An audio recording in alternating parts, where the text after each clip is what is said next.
Hello, Jen here. Jen here.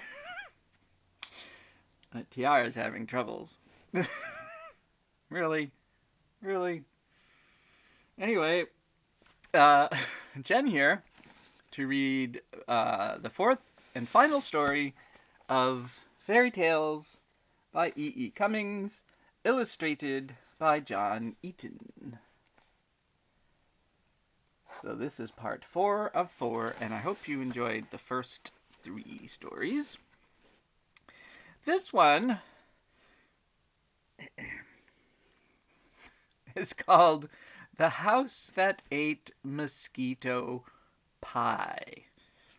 Yeah, it's kind of a strange thing for a house to eat, and maybe it's strange that a house eats at all, but I wonder why a house eats mosquito pie. I would think maybe a bat would eat mosquito pie, a frog perhaps, a praying mantis perhaps, but in this story, it's a house. Once there was a house who fell in love with a bird. This house was tall and empty and had a great many windows. Nobody lived in him because he stood on top of a hill high away off from anywhere, with no one except the morning to play with, and no one except the sunset to talk with, and no one except the twilight to confide in.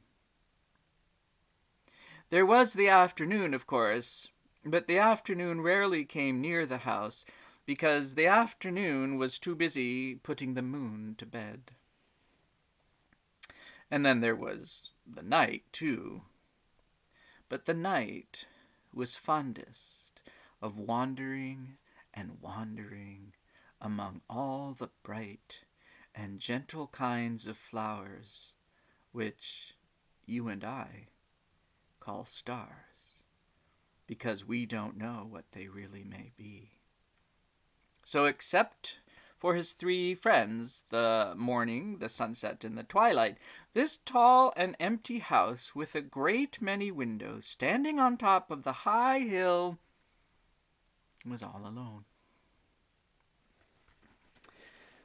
Now, one day, while the empty house was playing at shadows with the morning, and trying to amuse himself, and forgot how really lonely he was, away on top of the high hill, there was a sound in the air, as if 2 or 3 or perhaps 4 white clouds were whispering together.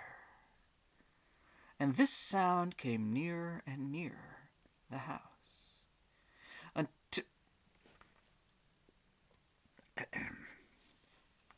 excuse me.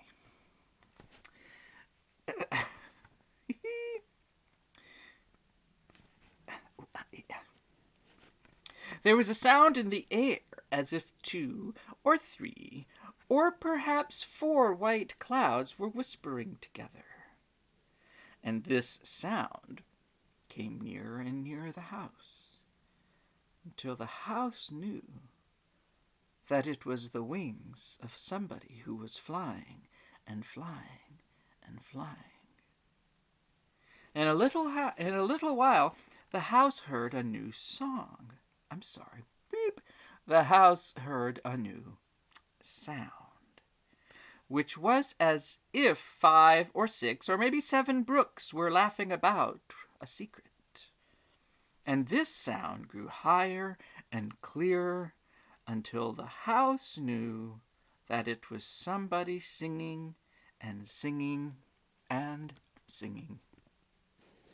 The house trembled all over with happiness, and listened with all his might. And everywhere he looked, out of all his windows, trying to see who the flying and singing somebody might be, and suddenly out of the corner of one of his highest windows he spied a little person, floating and floating and floating in the air, and wiggling a pair of tiny wings, and singing as beautifully as if there were thousands of people to hear her song. This little person was all alone, high up in the sky over the green world. But her song tumbled gently down through the clouds and wandered everywhere along the green world, making it greener. And as it wandered along the world, this song seemed to be always looking for something or someone. At last the song came wandering very gently to the hill on which the house stood. And then the song paused very gently and seemed to find someone or something. After a moment it began again and climbed slowly and gently up the hill, while the little person floated gently and slowly down and down and down through the air, and the heart of the empty tall house stood quite still as the song and the flying person came nearer and nearer and nearer and nearer, for the house knew, all inside of himself, that the song was looking for nobody but him, and that the song, floating, flying person was coming to see him and nobody else. Out of all the sunlight and all the air and all the world and all the sky, it was true. There you go, the house and the wee little bird. I love how he calls the house. The house calls the bird a person. Oh my Lord, have mercy! Dust jackets. It is, if you could see that.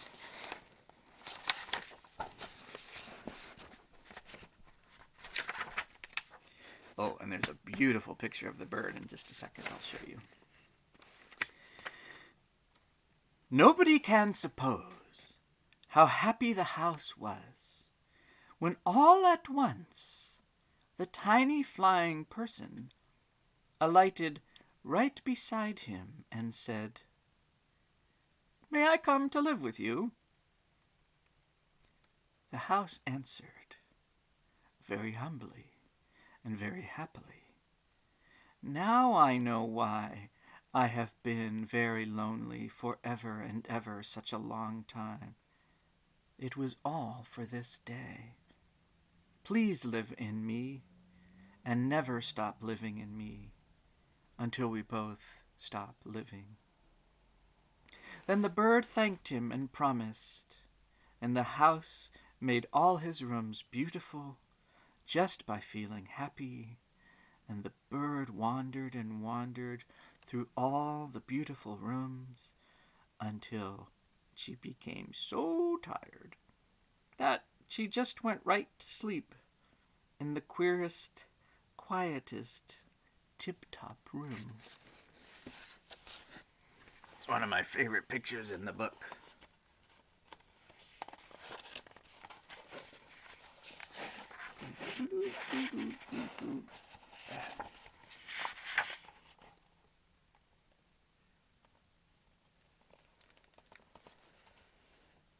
There's a colored picture of the house and the beautiful sun.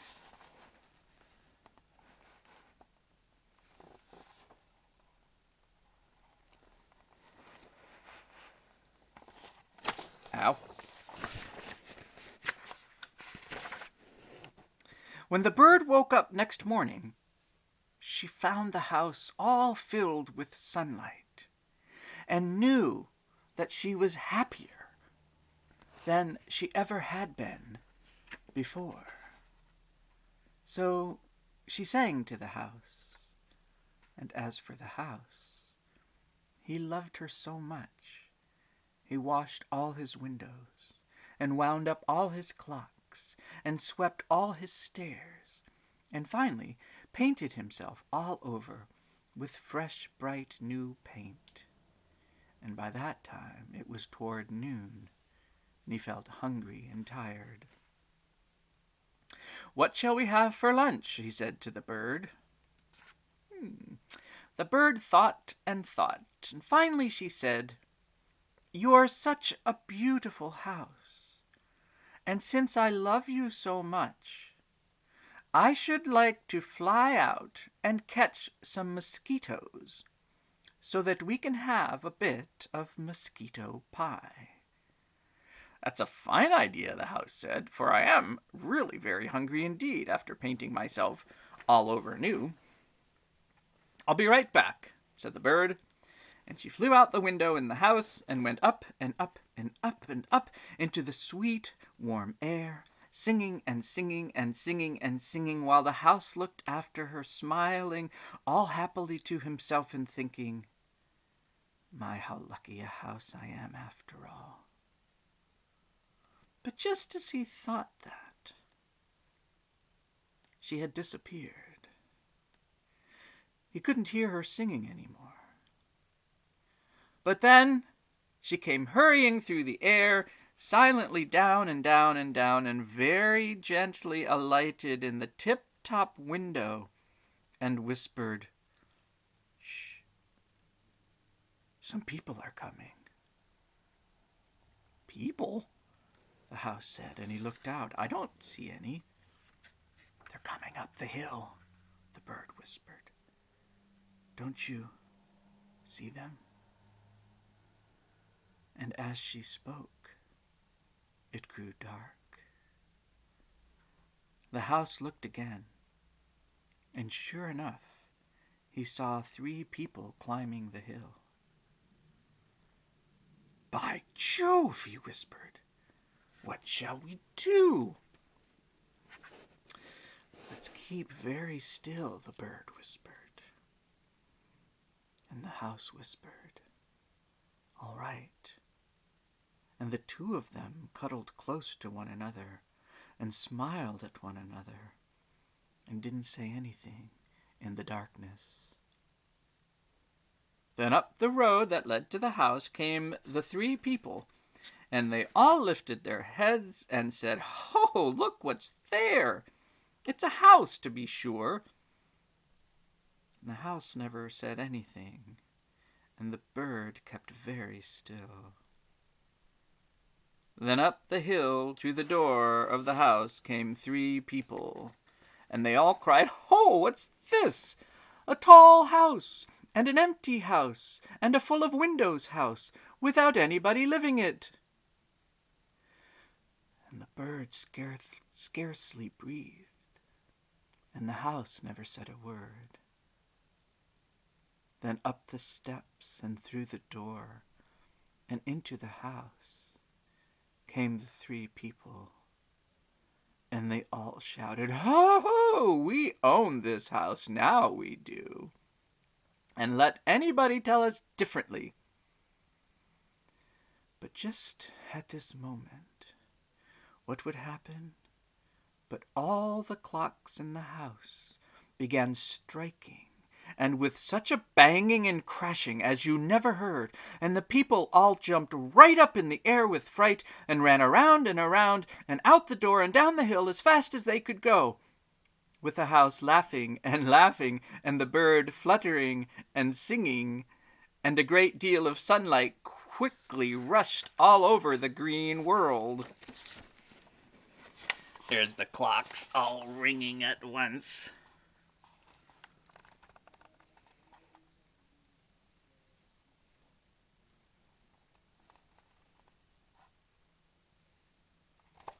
Kind of rude of those people to just find a house and just say it's theirs. Happens a lot in this world that people just see something and they take it. Anyway, even more beautiful picture of the bird in just a second. So then the bird flew out, caught mosquitoes, until she had enough for a delicious pie. She brought them all back, gave them to the house, who cooked them with a good deal of sugar, and made them into a pie. And so the bird and the house each ate 3 big helpings of perfectly delicious mosquito pie, And let me tell you that they felt very well indeed afterwards. Not only that, but no people ever bothered them any more. And so they were as happy together as happy could be. Such a beautiful picture of the bird.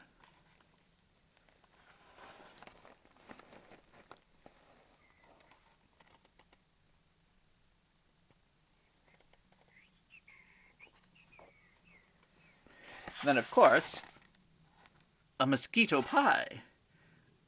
I'm kind of glad we can't see the mosquitoes in the pie. It's a wee bit gruesome. However, birds gotta eat. So do houses. I'm not very fond of mosquitoes anyway. Are you?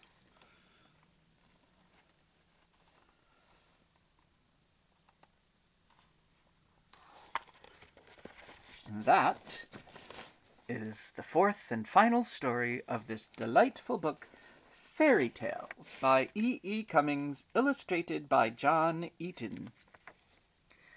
I hope you enjoyed them as much as I did, and as much as I did reading them to you. You are so awesome. I love that you're watching right now. And feel free to yourself, or parent or caregiver, to comment in the video, to comment below about what you think of these stories and or me reading them. And so yeah, this is part 4 of a 4-part series of me reading fairy tales by E.e. Cummings.